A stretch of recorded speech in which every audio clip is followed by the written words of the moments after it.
Hello and welcome. As we're approaching, as we are now, the events of Holy Week in our thoughts and reflections and our prayers, and the trajectory as we move through Holy Week and continue with our Lenten observance, we're likely to and often do feel a sense of heaviness, of approaching tragedy, perhaps even darkness. We can also feel helpless. We want things to be different, but we're powerless to make them so. These emotions are reflected in a poem about a journey by the Welsh poet R.S. Thomas, which we'll be reading later on in this time. Thomas is suggesting to us that all roads lead to the cross. But then where? People used to say all roads lead to Rome in the days of the Roman Empire, when it was the centre of the Western European world. All roads lead to Rome. And when the great road building of the early 20th century got underway in this country, arterial roads spread out like arteries, carrying the sort of lifeblood of commerce and the movement of people along great routes, the A roads in Britain. And if you have a look at this map, you can see how they're sort of configured into zones.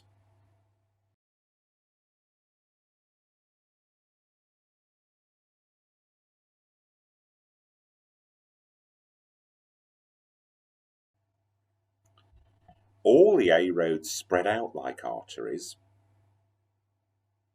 but they all centre on a beating heart. They all begin and end, not in Rome, but in this case, in London.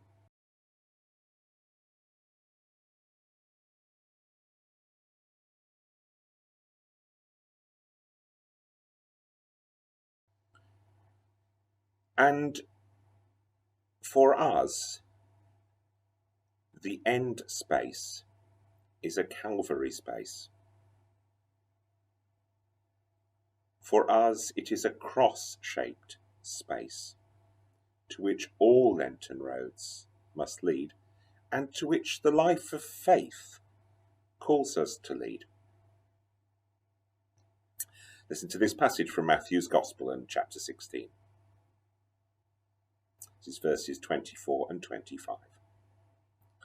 Then Jesus told his disciples, "If any want to become my followers, let them deny themselves and take up their cross and follow me. For those who want to save their life will lose it, and those who lose their life for my sake will find it." What does this walking with the cross, this Calvary life, look like?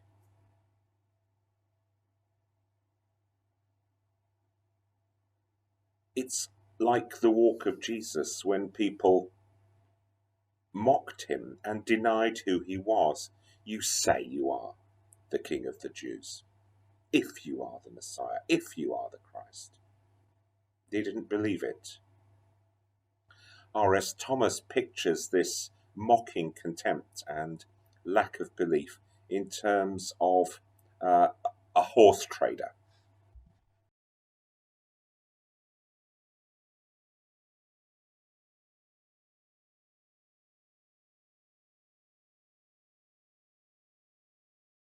Of whom people are rightly, certainly in that picture, sceptical. But not always are things so obviously cut and dried. Sometimes the darkness of the path and the darkness of the encounter is less mocking. It can be almost accepting. And yet there is still a cynicism to encounter and to walk through with Christ. Perhaps in Christ's Calvary Road, the encounter with Pontius Pilate. What wrong has this man done? I don't see a problem here. But really, he wasn't personally bothered at all. He had just packed some light of truth into his eyes of judgment. It's a bit like the spiv who tries to sell you the con.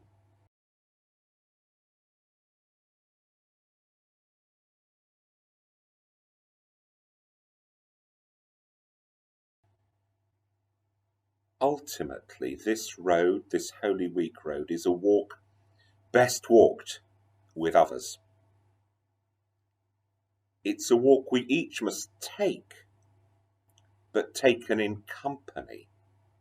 Even in a dark landscape, there is always somebody standing alongside you.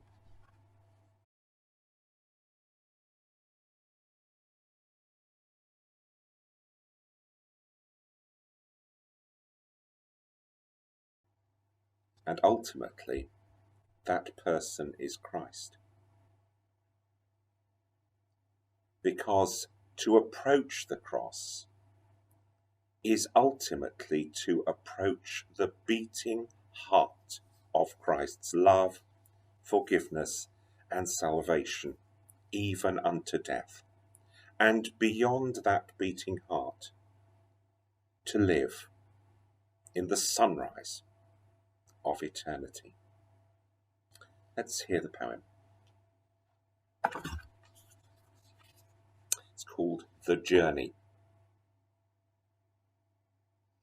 And if you go up that way, you will meet with a man leading a horse whose eyes declare there is no God. Take no notice. There will be other roads and other men with the same creed, whose lips yet utter friendlier greeting, men who have learnt to pack a little of the sun's light in their cold eyes, whose hands are waiting for your hand, but do not linger. A smile is payment. The road runs on with many turnings towards the tall tree to which the believer is nailed.